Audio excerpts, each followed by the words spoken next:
Un gran saludo, Flavio, maestro Flavio, y a todas y todos los compañeros y las compañeras que nos escuchan a nivel de nuestra América o donde sea. Es muy agradecido por poder participar en estas grabaciones de eventos, de poder compartir una visión educativa y más que todo ver también a nivel de educación superior en todos sus niveles cuáles pueden ser los elementos que nos sirvan también en este contexto de pandemia. Voy a compartir una presentación.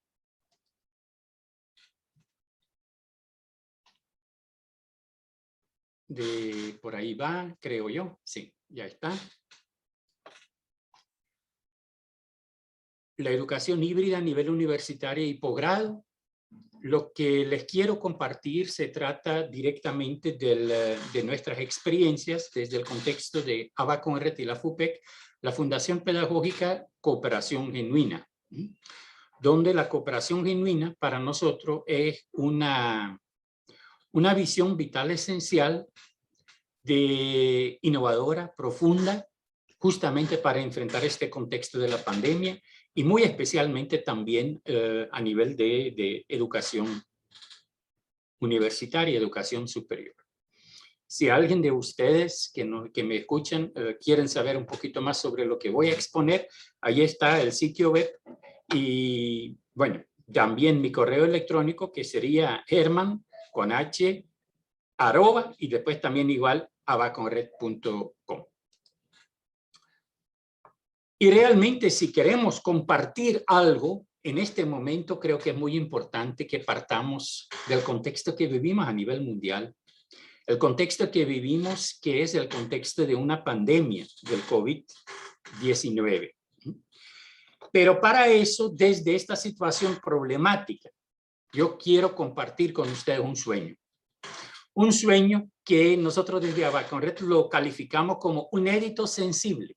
Algo que se siente que es posible y que se puede concretar, convirtiéndolo en un inédito viable, tal retomando en este caso este concepto del gran pedagogo brasileño Paulo Freire. ¿Y cuál es ese sueño?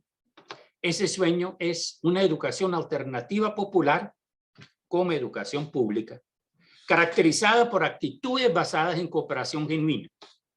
También en el contexto de la educación universitaria, en todos sus niveles, digo grado y posgrado, las especialidades, maestría, doctorados. La propuesta, la visión pedagógico, metodológica, político, ideológica y ética que comparto con ustedes en este momento apunta a la educación pública. Pero ahí decía en el anterior una educación alternativa popular. Entonces, también quiero de inicio compartir con ustedes esta, yo diría no es definición, esta descripción del concepto de educación alternativa popular desde nuestro sentir como ABACONRED y como fundación. La educación alternativa popular para nosotros es aquella que con insumos originales y creativos, o sea, no estamos hablando de copiar, sino insumos originales y creativos, apunta a una formación integral e integradora del ser humano, el enfoque hacia el desarrollo humano, provocando desde su propio ser como producto histórico sociocultural, o sea, de ahí es donde salimos, donde partimos, desde el propio ser de cada persona y provocando cambio de actitud, porque así nosotros definimos lo que es el aprendizaje. El aprendizaje no es una cuestión de acumulación de conocimiento o de construcción de conocimiento, de saberes. No, esos conocimientos, esos saberes, o un cambio de conducta nada más. No, todo esto tiene que convertirse en un cambio de actitud, o sea, un cambio a nivel de persona. Y esto basado en una cooperación genuina y orientados a un emprendimiento cooperativo de calidad creciente. O sea, cada vez tener a mayor posibilidad de tomar iniciativas para ir enfrentando justamente la problemática que vivimos. o para ir concretando los sueños que nos ocurren, que nos surgen. Todo esto, lo anterior, esto implica necesariamente la apropiación crítica de la herencia histórica sociocultural. Ahí decíamos, ¿verdad? El propio ser como producto también histórico sociocultural. Entonces, para poder ser actoras y actores conscientes en la convivencia ciudadana, la convivencia sociopolítica y económica del momento, es importante la apropiación crítica de esa herencia. Pero no es suficiente. Porque además de ser actoras y actores conscientes, también es importante que aportemos creativamente.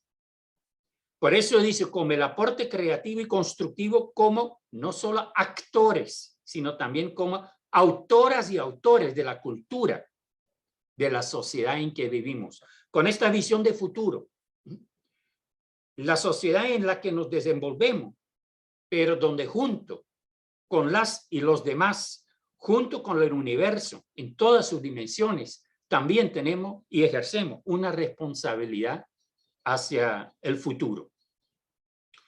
Esta es la breve descripción de educación alternativa popular. Y entonces me puedo preguntar, o me pregunto, entonces, ¿cuáles son los desafíos? ¿Cuáles son los retos? Y aquí yo quiero hacer un comentario respecto a 10 desafíos que nosotros y nosotras visualizamos. En primer lugar, desde el contexto de la pandemia, y para todos los niveles, preescolar, primaria, secundaria, universidad, educación superior, tenemos que dejar claro que no existe una distribución de responsabilidades y donde a veces se dice que en la casa se educa y en la escuela se enseña. La educación es algo de toda la vida, en cualquier lugar que estemos. Y con esta pandemia también está claro que también el aprendizaje directo es una responsabilidad del hogar. La educación es una responsabilidad compartida en todo contexto, en todos los niveles. Desde antes de que aprendemos a leer y a escribir hasta el día que nos morimos. Entonces, este es algo muy importante. No podemos limitar la educación ni el aprendizaje a contextos escolares. Va mucho más allá. Un segundo desafío, y aún más en tiempo de pandemia, se trata de descubrir, rescatar y valorar lo nuestro, proyectarlo y divulgarlo. En este sentido, queremos relacionar este desafío con lo que en otros contextos se llama, y más aún pensando en el 12 de octubre de este año, o de todos los años, la descolonización o decolonización del aprendizaje, del vivir. Tenemos que valorar lo nuestro, proyectarlo y divulgarlo, porque justamente esto implica convertirnos en autoras y autores de nuestros propios escenarios socioeducativos. No contentarnos a ser solamente protagonistas o actores de escenario construido o diseñado por otros. También implica esta lucha por una independencia definitiva de nuestros países, de nuestras sociedades. Esto tiene que ver con lo que anteriormente mencionábamos, de la cooperación genuina también a nivel internacional, donde no se trata de que otros vengan a decir qué tenemos que hacer, sino más bien que vayamos construyendo de manera consciente nuestros propios aportes, nuestras sociedades, desde ese enfoque histórico, sociocultural, tal como también percibimos nuestro futuro. Sí, se trata de un cambio de visión educativa y de gestión comunitaria, pensando en esta participación ciudadana, que por un lado está lo de siempre y al otro lado está lo nuevo. ¿Qué cambios de visión? Este cambio de visión, por ejemplo, ¿Qué implica? En las lecturas, la literatura tradicional de psicología, pedagogía, trabajo social, tanto se habla de la intervención social, la intervención pedagógica, la intervención psicológica. Sin embargo, este cambio de visión también podría llevarnos a dejar de hablar de intervenir. Yo me pregunto, ¿a quién de ustedes le gusta que intervengan en su vida? Siempre y cuando no sea una situación de emergencia, como la intervención quirúrgica. Cuando es necesario, cuando es emergente, hay que hacer. Pero en la mayor frecuencia de los casos, la intervención no es necesaria. Sino más bien hablemos del acompañamiento profesional. Y este significa un cambio de visión, significa resignificar el enfoque en el trabajo comunitario, el trabajo socioeducativo y psicológico. Acompañémonos profesionalmente, pero con respeto y disfrute de la diversidad y sin pretender la intervención. También significa que cuestionemos conceptos que hemos trabajado o que son parte común de nuestro lenguaje profesional. ¿Cuántas veces nos decimos, hay que educar a la juventud para que cuide el medio ambiente? Pero es un lenguaje exclusivo, excluyente, porque yo me pongo fuera. Hay que educar a la juventud, hay que educar a las niñas, hay que educar a los hombres, hay que educar a las mujeres, pero siempre me pongo fuera, porque educar a las y los demás. Entonces, en vez de educar a, mejor hablemos como una expresión de ese cambio de visión, de educarnos, una visión radicalmente incluyente. No solo las y los demás son quienes que tienen que aprender, también yo necesito seguir aprendiendo toda la vida. Otro elemento que tenemos que, por ahí algunas veces se escucha que la competencia permite mayor calidad. Desde la visión vital esencial de la cooperación genuina, nosotros planteamos lo contrario. El competir excluye. Solo miremos las Olimpiadas de Matemática. ¿Quiénes participan en las Olimpiadas de Matemática? Quienes ya saben matemática, quienes mejor saben matemática. Y no participan quienes más necesidad tienen para aprender matemática. Sin embargo, si nosotros organizáramos jornadas matemáticas basado en una cooperación entre quienes más saben, quienes menos saben o poco saben, para que aprendamos todas y todos, entonces sería un evento incluyente. La cooperación incluye, mientras que el competir excluye. Y otra mala palabra desde nuestra visión en cuanto a la pedagogía, la didáctica actual en estos tiempos, incluyendo la universidad, es la palabra enseñar. También se trata siempre de enseñar a las y los demás, donde yo me pongo como el que enseña, el sabio, y otros que no saben todavía. Y de hecho, por eso, una relación vertical. Quien sabe hacia quienes no saben. Cambiemos esta visión radicalmente y apuntemos a un aprender juntas y juntos, partiendo de todos los saberes que ya traen mis estudiantes. Esto implica resignificar la docencia. Y aquí dice igual, ¿verdad? También en la universidad. Un cuarto desafío. Desprendernos de una actitud competitiva, construyendo una actitud cooperativa. Ya expliqué anteriormente de que el competir es excluyente, la cooperación es incluyente. Y decimos desprendernos de una actitud competitiva porque creo que para todas y todos nosotros, muchas veces desde el hogar, desde la escuela, Lo que más hemos aprendido es que hay que competir, hay que ser el mejor, hay que ser la mejor, hay que ser el primero, tenés que tener la mejor nota. La desgracia de las notas por su efecto competitivo.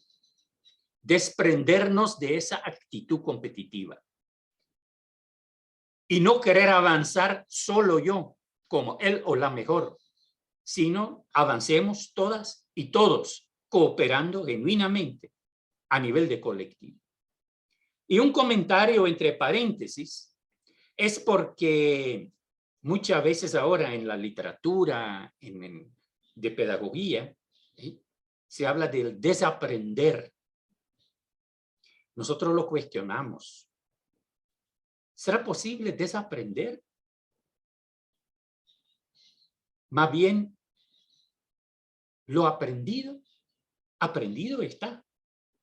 Si en algún momento ya no me conforma lo que aprendí, es imposible regresar a un estado como que no lo aprendí.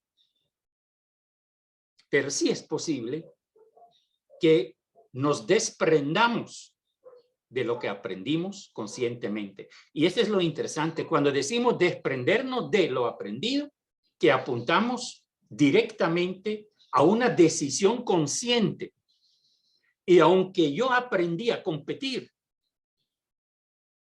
como actitud puede ir construyendo lo cooperativo y desprendernos de esa actitud competitiva que en realidad ya no me convence, que ya no me gusta, que la miro muy excluyente y quiero optar por el desarrollo de una nueva actitud, la construcción de una actitud cooperativa.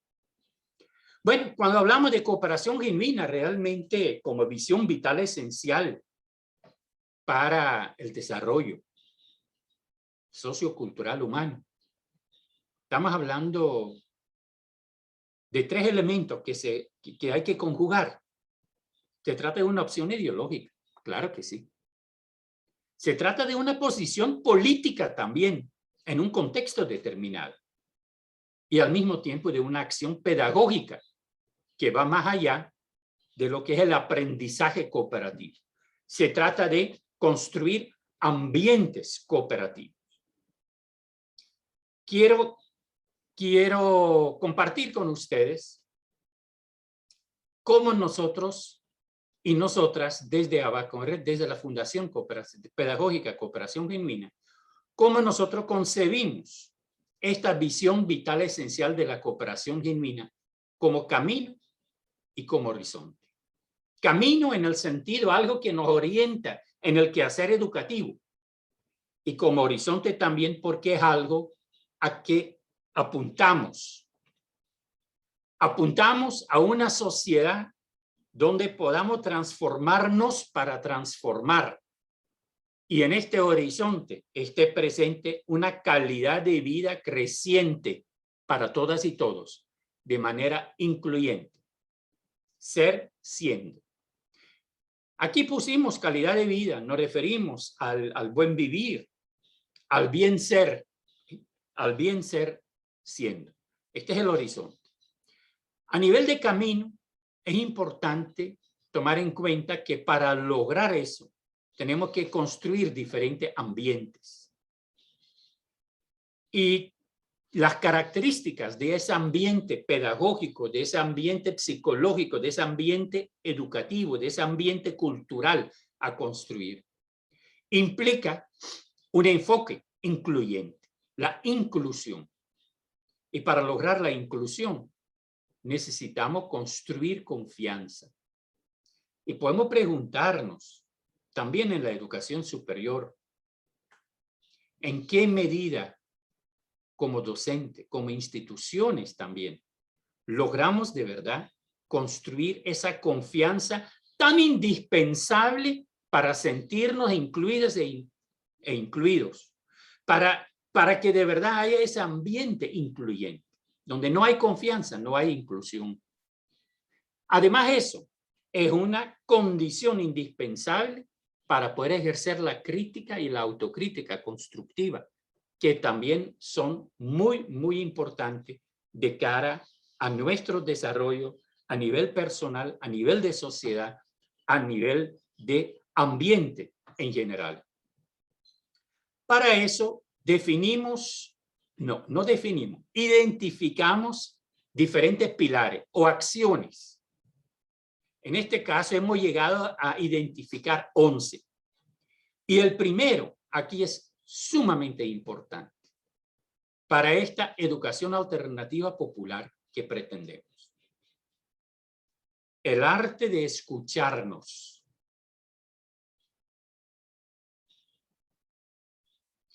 El arte de escucharnos, porque dedicamos mucho tiempo en aprender a hablar cuando somos chiquitos. Pero ¿cuánto tiempo dedicamos de verdad al aprender a escuchar? Para construir esa confianza, y por eso esta acción, este pilar, está justo debajo de construir confianza. Porque para construir confianza es importante que nos sepamos escuchadas y escuchados. Y esto se relaciona directamente con la habilidad de interpretarnos. Y cuando decimos este nos, que se va a ir repitiendo en cada uno de esos elementos, no refiero solamente a mí en plural, me refiero a mí, a las y los demás, y desde nuestra interacción también. No solamente se trata de escuchar a los y las demás, también de escucharme a mí, a nivel interno, y la interacción entre ambos. O sea, también el nos aquí refleja ese enfoque incluyente. La habilidad de interpretarnos, y para eso tenemos que ejercer la maestría en preguntarnos, saber preguntarnos, saber hacer preguntas. Y como docente, no solo hacer aquellas preguntas de las cuales ya sabemos las respuestas. Lo interesante son aquellas preguntas que yo puedo hacer, pero que yo no sé de antemano qué me van a responder. Porque yo también quiero aprender de la respuesta que plantean. Y por eso tengo que aprender a escuchar para poder interpretar. La intención de esa escucha, de esa interpretación y de las preguntas debe ser el comprendernos. Entonces no se trata de escuchar para responder. No se trata de escuchar para juzgar, sino se trata de escuchar para comprendernos. Fundamental.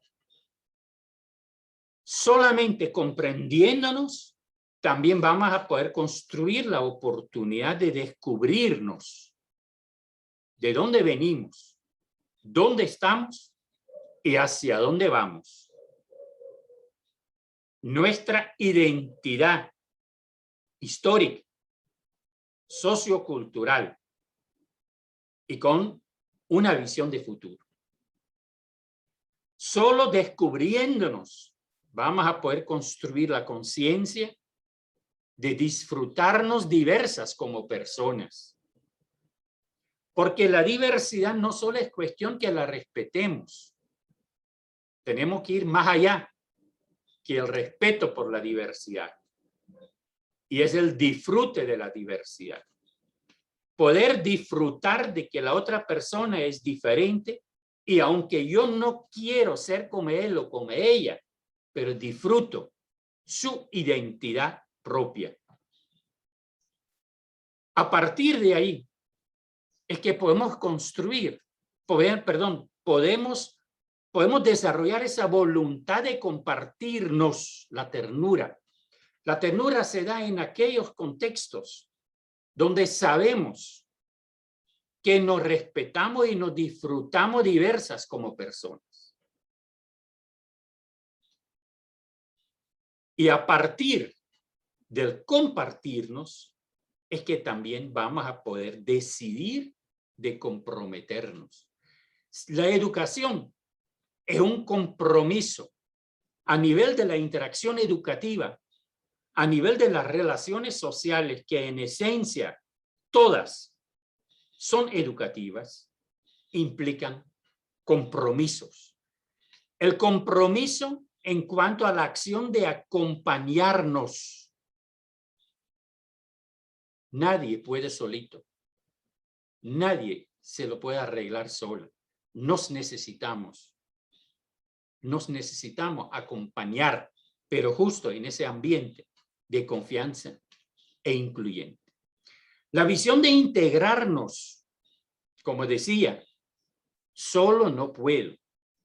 Solo no logro ni aprender ni crecer. Para eso necesitamos a las y los demás. Necesitamos esta visión, esta conciencia de la necesidad de integrarnos, porque solo así vamos a poder lograr también el disfrute de celebrarnos como comunidad, como sociedad, desde nuestra identidad histórica sociocultural. Estos son los pilares. Además de los pilares, o esos pilares se deben trabajar desde diferentes procesos que también hemos llamado ejes. ¿Cuáles son? La participación. Y aquí también participar está juntito con el arte de escucharnos. Y este simbólicamente es muy importante. Porque muchas veces pensamos que el primer nivel de participación es hablar o hacer cosas. Consideramos que el primer nivel de una participación consciente es ejercer el arte de escucharnos. Por ahí vamos. El arte de escucharnos. Participar es más que asistir. Y de repente, en esas situaciones, bueno, al inicio hablamos, ¿verdad?, de una educación híbrida. Pero en estos contextos donde tenemos mucho Zoom, donde tenemos muchas reuniones, videoconferencias, donde tenemos reuniones virtuales, que creo que la reunión no es virtual, la reunión es,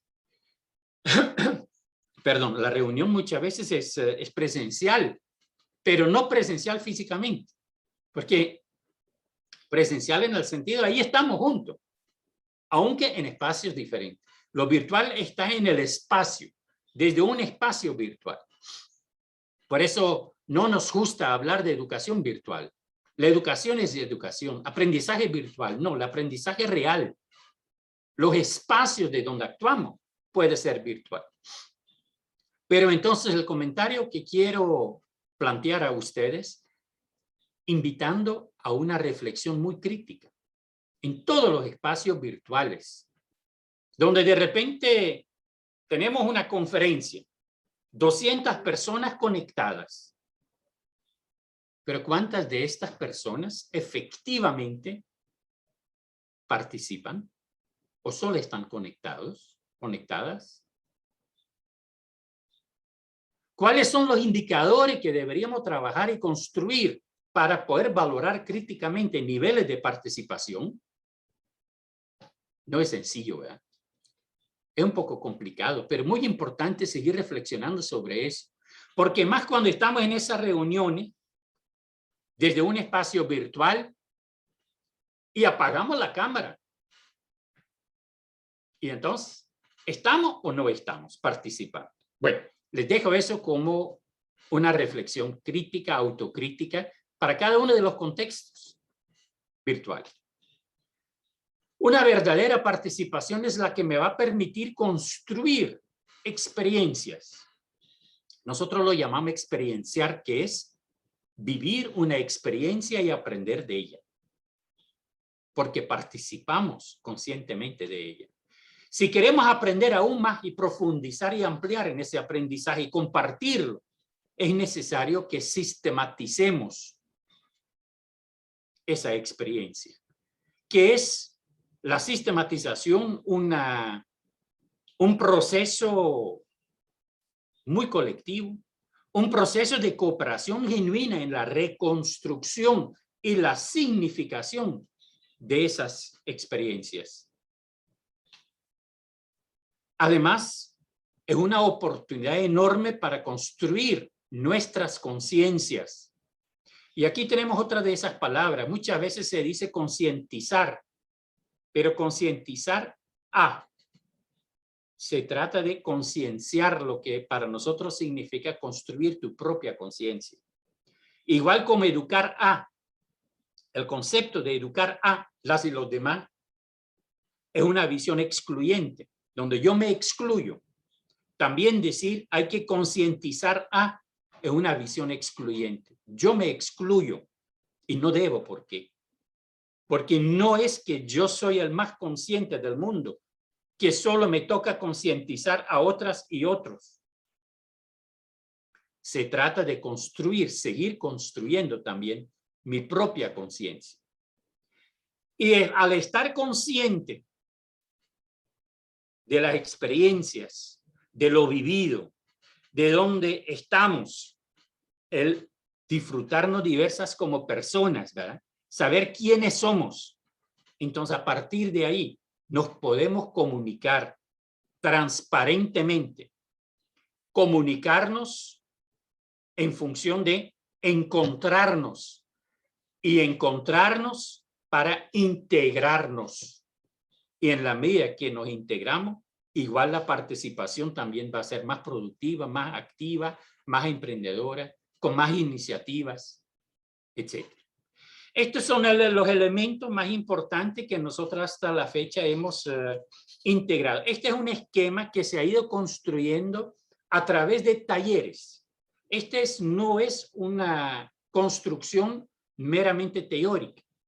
Esta es una construcción que viene del trabajo directo con personas, con educadoras, educadores, maestras, maestros, docentes, técnicos, técnicas de cooperativas también, por ejemplo, en función de donde hemos ido identificando los diferentes elementos y lo hemos reflejado hasta el momento en este esquema. Ahora también podemos preguntarnos ¿y cuáles son los valores en los cuales se basa esta significación de la cooperación genuina? Y el valor central alrededor del cual gira todo es la inclusión motivadora. Decimos motivadora porque no solamente es cuestión de decir venga para acá para que estés incluida o incluido. No, se trata de una inclusión motivadora, alguien que quiere también ser parte de esto. Y eso, bueno, la misma cooperación genuina, en la medida que cumplamos con lo que planteé anteriormente, vamos a promover esa inclusión. Implica necesariamente solidaridad. Una actitud solidaria. No necesariamente, no estamos hablando de la caridad, estamos hablando de solidaridad. La equidad a nivel de género y generacional. Un valor muy importante a trabajar permanentemente. Que no pensemos que ya estemos, que ya lo hemos logrado. Cada vez hay que ver lo que, como en alguna literatura se llama, por ejemplo, de los micromachismos. Tenemos que trabajar. Una responsabilidad compartida y poder compartido. Por lo general creo que queremos cumplir mucho con la responsabilidad compartida, pero no es compartir responsabilidades lo que hacemos cuando distribuimos responsabilidades. Distribuir responsabilidad es diferente a responsabilidad compartida. Podemos distribuir la responsabilidad, pero la responsabilidad global es compartida. O sea, no solamente yo tengo que cumplir con lo mío, vos con lo tuyo, lo juntamos y ya está. No, juntas y juntos somos responsables del conjunto, de lo global. Pero además de eso, también es importante compartir poder. Y eso no es tan sencillo. Poder compartido quiere decir una relación horizontal entre quienes estamos trabajando juntas y juntos, donde no hay imposiciones, sino donde hay diálogo. Diálogo en encuentro para que vayamos decidiendo como colectivo lo que sigue. Y esto significa, por supuesto, transparencia. Y trabajar lo que es la auto y la coevaluación. Esto tiene que ver también con confianza.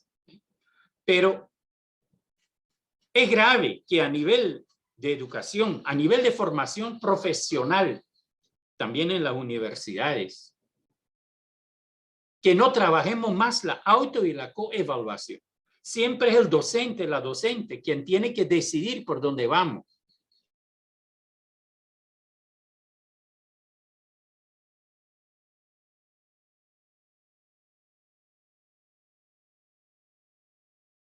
En su trabajo, de que sepa autoevaluarse y que sepa escuchar a las y los demás en cuanto a cómo evalúan su propio trabajo. Es algo que va junto con la autoevaluación, la autocrítica y la crítica constructiva. Deberíamos trabajar mucho más esto en los diferentes niveles de educación. La conciencia crítica histórica siempre es importante saber de dónde venimos para poder definir también dónde estamos y hacia dónde vamos. Igual, hablando de la cooperación genuina, hablamos de esto, el respeto y disfrute de la diversidad. Esto implica una interdependencia positiva. Construir una identidad ecopersocial, donde está lo personal, está la interacción social como un factor muy influyente, incidiendo en mi identidad, pero también el factor contextual, lo ecológico, el lugar donde estamos. Y esos tres insumos, que no los podemos separar uno de otro, implican esa identidad ecopersocial que caracteriza a cada quien de nosotras y nosotros. Otro valor que no podemos olvidar, la interculturalidad. Más en este mundo, donde ahora la comunicación y la interacción a través de contextos virtuales se hace tan fácil. La interculturalidad debe ser un valor que trabajemos permanentemente desde ese enfoque de la cooperación, esta visión de la cooperación genuina. Y esto significa aprender a vivir de manera consciente, saber qué hacemos y por qué lo hacemos. Y no olvidar, por supuesto, en este contexto de la pandemia, muy especialmente, trabajar el valor de la protección y la seguridad de las personas entre quienes trabajamos. La cooperación genuina, una visión vital esencial. También tiene todo un referente más teórico, diría yo, que lo quiero mencionar brevemente, que no voy a profundizar demasiado en eso por cuestiones de tiempo, pero igual si ustedes quieren, si alguien de ustedes quiere profundizar en eso, lo invito, la invito de que busquen la biblioteca virtual en el sitio web www.abaconred.com para que vayan investigando todo lo que dice alrededor de eso. Cooperación genuina como visión vital esencial apunta a la transformación. En el esquema, ahí estaba. El buen vivir, el bien ser ecopersocial. Una pedagogía de ser siendo. Una pedagogía de ser ecopersocial. O sea, una pedagogía que apunte al desarrollo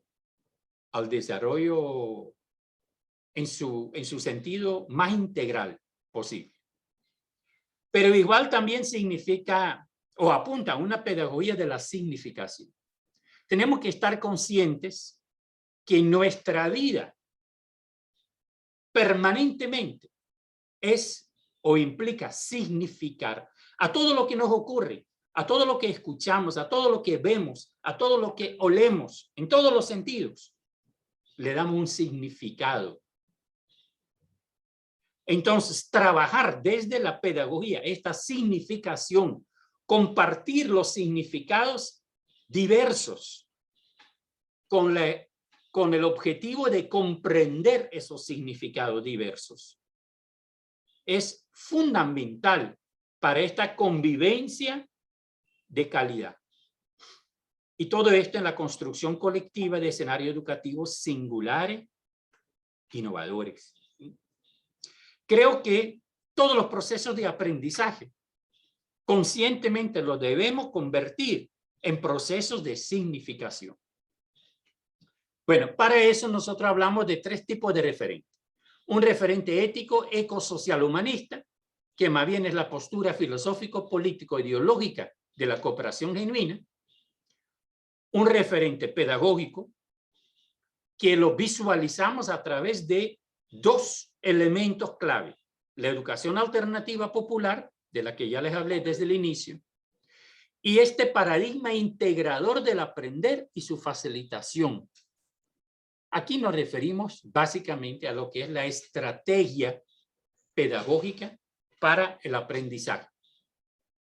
Y esta estrategia se puede concretar todavía aún más en un referente metodológico.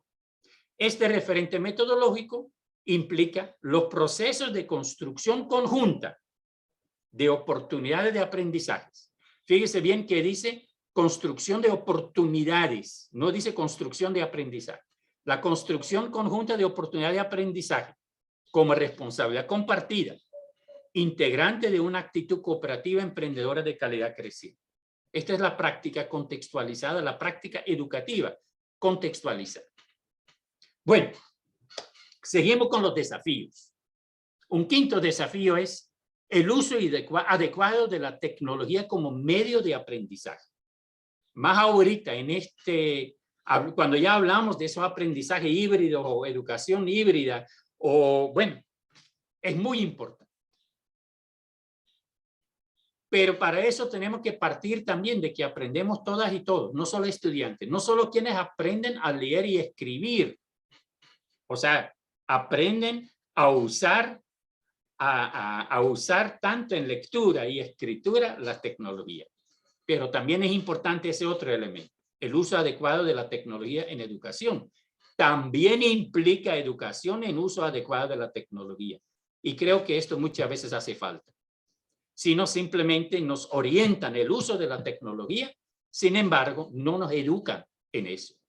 El Internet ahí está, pero de verdad sabemos o aprendemos a usar conscientemente y constructivamente el Internet. La tecnología es un medio, no es un fin. Es muy importante esta parte. 6. Un sexto desafío. Tenemos que comprender la lógica de datos, información, conocimiento, aprendizaje, transformación. ¿En qué sentido? Nos parece desde nuestra visión de la cooperación genuina que el concepto de información lo utilizamos muy mal, porque la información se construye. La información que yo saco de una determinada fuente, de una construcción propia que pasa por la significación de datos. Entonces, lo que yo encuentro en un libro, lo que yo encuentro en Internet, lo que encuentro en una biblioteca, en una revista, son datos. Significando esos datos, interpretando esos datos, significando esos datos, construye la información que a mí me sirve. Esta información la puedo convertir en un conocimiento, en un saber, en un aprendizaje, siempre y cuando implica un cambio de actitud. Y solo a partir de ahí, a partir de transformarnos, vamos a poder también transformar hacia afuera. Muy resumidamente, esto quiere decir saber leer y saber escribir. Cuando vamos a leer un libro, tenemos que estar conscientes que ese libro, lo que para mí hay ahí son datos. Y saber leer quiere decir interpretar, significar y construir información. Y cuando ya llegamos al último nivel de la transformación, o sea, de la comunicación, tiene que ver con saber escribir en su sentido más amplio, que quiere decir saber expresarnos. Desafíos también en el sentido de significar y resignificar. Resignificar metodologías de aprendizaje como aprender investigando, aprendizaje basado en proyectos, aprender soñando, un aprendizaje basado en nuestros sueños, cómo concretar nuestros sueños. Significa construir conciencia alrededor de la objetividad subjetiva. La objetividad sin subjetividad no existe. lo más real que podemos vivir, también tiene que integrar la subjetividad, que está justamente en el significado que yo le doy a las cosas que voy viviendo, a las situaciones, la experiencia que voy viviendo. Resignificar lo que quiere decir educación incluyente. No se trata solo de incluir a las personas con discapacidad. Se trata de la inclusión de todas. La educación como un derecho humano, como decimos aquí en Nicaragua. Un derecho humano que debe cumplirse en el contexto que sea. Quiere decir significar, por ejemplo, el valor pedagógico de multigrado. Que multigrado no solo sea una alternativa en el campo cuando hay muy pocos o muy pocas niñas y niños, sino más bien el multigrado como una opción pedagógica conscientemente implementada. Quiere decir la vida consciente, la creatividad, resignificar todo esto. Otro desafío, aprender a respetar y disfrutar la diversidad, algo que ya mencioné anteriormente, pero lo miro como un desafío porque de verdad es un trabajo muy, muy fuerte. Implica un diálogo en encuentro, encontrarnos. También Paulo Freire hablaba de esta pedagogía del encuentro y del diálogo. En vez de ejercer el poder absoluto, que es un poder sobre de la palabra, y el puesto, poder para, poder entre. Juntos podemos más y mejor. El penúltimo desafío que quiero compartir con ustedes se trata de la crítica y la autocrítica constructiva y apuntar a la mejora permanente, una mejora continua. Hablamos de la pedagogía de ser porque somos, siendo. No es que aprender a ser, como también nos querían en algún momento indicar. Nosotros somos a partir del momento que nacemos. Pero tenemos que aprender a ser siendo, o sea, crecer. Pero no es que todavía no somos. Sí, ya somos, pero tenemos que crecer. Y para eso la crítica y la autocrítica constructiva es muy importante. El último desafío, la construcción conjunta de escenarios socioeducativos fundamental en una pedagogía de ser siendo y esta pedagogía de la significación que además implica la cooperación genuina como visión vital esencial. Compitiendo, nunca vamos a garantizar calidad de vida para todas y todos. Pero cuando logremos cooperar genuinamente, ahí es donde vamos a poder construir esa calidad de vida creciente para todas y todos. Esta es la esencia del mensaje que yo quiero compartir con ustedes. Cuando hablamos de esta pedagogía de ser ecopersocial, se trata de esto, ser una pedagogía concienciadora de poder compartir caminos hacia un bien ser siendo. Y para finalizar, les quiero plantear preguntas para ustedes, para que lo compartan, las preguntas, las inquietudes, y a lo mejor en su contexto, en su territorio, logran desarrollar una sesión de trabajo después de ver este video, estos planteamientos, para que ustedes también lo vayan respondiendo para su contexto. Desde su propio contexto académico, ¿cómo se visualizan estos desafíos socioeducativos en y para este mundo temporal? Desde su propio contexto académico, ¿cómo se visualizan estos 10 desafíos socioeducativos? Segunda pregunta. Considerando la responsabilidad compartida entre instituciones, ¿cuáles son los desafíos más importantes para una educación de calidad en su propio territorio? La responsabilidad compartida entre instituciones. Y una tercera pregunta. una actitud crítica, constructiva desde y ante nuestros contextos. Está bien, pero la pregunta es, ¿cómo nos implica? ¿Qué hacer? ¿Cómo prepararnos? ¿Se acuerdan de la lámina donde yo les decía? Esto de la cooperación genuina implica una opción ideológica, una posición política y una acción pedagógica. Estos tres elementos conjugando en su territorio, ¿qué significaría? En su contexto, ¿qué significaría? Les agradezco mucho su atención a la presente y siempre ustedes me pueden escribir con mucho gusto y bueno, podríamos seguir en comunicación. Mi correo herman@abaconred.com. Muchísimas gracias por su atención.